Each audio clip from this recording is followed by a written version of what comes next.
Good day kapadyak! Sa video natin ngayon, checkin natin itong carbon fork na nabili ko sa Shopee. O tara! Kung bago ka lang sa channel ko, huwag kalimutan mag-subscribe at i-click yung bell icon para notified ka sa mga future videos ko. Diba like na rin? Alright, so meron na naman tayong carbon fork na susubukan. Gagawin ko itong Master Cross dahil meron tayong pupuntahan na lugar na medyo trail. So, itong si Robal-Robalan natin, masyado siyang manipis, pero gravel fork siya na carbon. Hindi ko pwedeng lagyan ng malapad na gulong. Yun ang problema sa kanya. Hanggang 55C lang siya. Okay, so ito yung shop na pinagbilon ko. Same shop din kung saan ko nabili si Robal-Robalan. So, ang pinili ko, non-boost. Saka dagdag bigat din yung boost, pati yung boost na hub. So, ang pinili ko dyan, itong tapered mat, size 26 na fork. So, ang presyo niya, ayan guys, 3.8. Medyo pricey, pero okay naman. At syempre, ilalagay ko sa description below yung Shopee link nitong fork. Anyway, so check natin yung kanyang specs. Actually, ito, 531.9 grams. Tapos, since 26er siya, ito naman yung specs niya. Yung haba ng legs niya, yan yung letter B, ito yung 26, 385 mm. Yung crown to axle, letter A, 435 mm. Tapos ito siguro yung parang haba ng crown niya, yung parang pagiging suspension corrected. 60 mm naman siya. Yung space between ng legs ay 90 mm. Tapos yung hub spacing naman niya ay 100 mm. Tapos yung lapad ng legs niya, 45 mm. So medyo chunky boy ito. Then, meron din siyang libreng giro na, ano ba to? Actually, hindi ko din alam. Wait lang. Tingnan natin. Ay, putik. Medyas ang putik. Cycling socks. Okay, not bad. Kaya, amoy natin. Baka gamit na. Hindi na. Hindi naman. Oh, shush. Damn, boy. Ang kapal niya, oh. O, compare natin kay Robal. Damn, boy, he's thick. So, ito. Tingnan natin sa gilid, oh. Oh. That's a thick-ass boy. Damn. Ang lapad eh, no?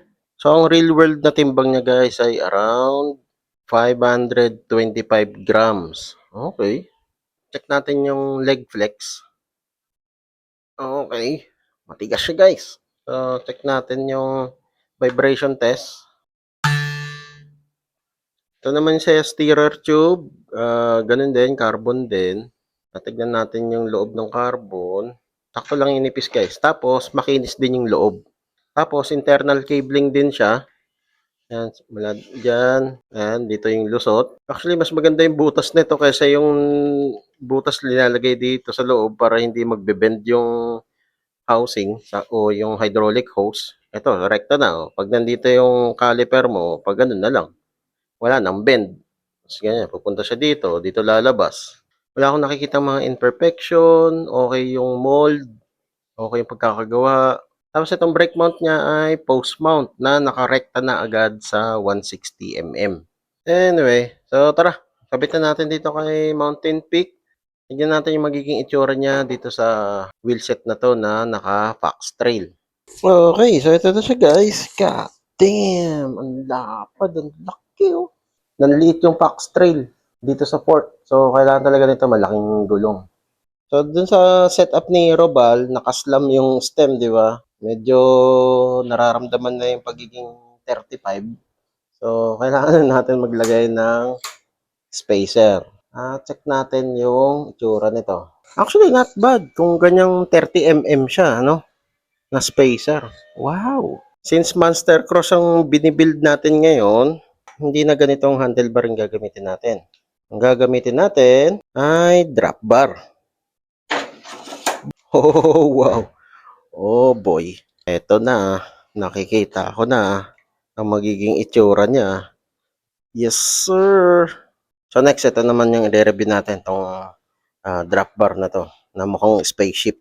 So ang part score ko dito sa 26er na carbon fork na to ay 10/10. Yun guys, ang review natin dito sa 26er carbon fork na nabili ko sa Shopee. So kung nagustuhan mo itong video na to, leave a like. Kung may katanungan ka pa o may gusto kong idagdag, comment down below lang.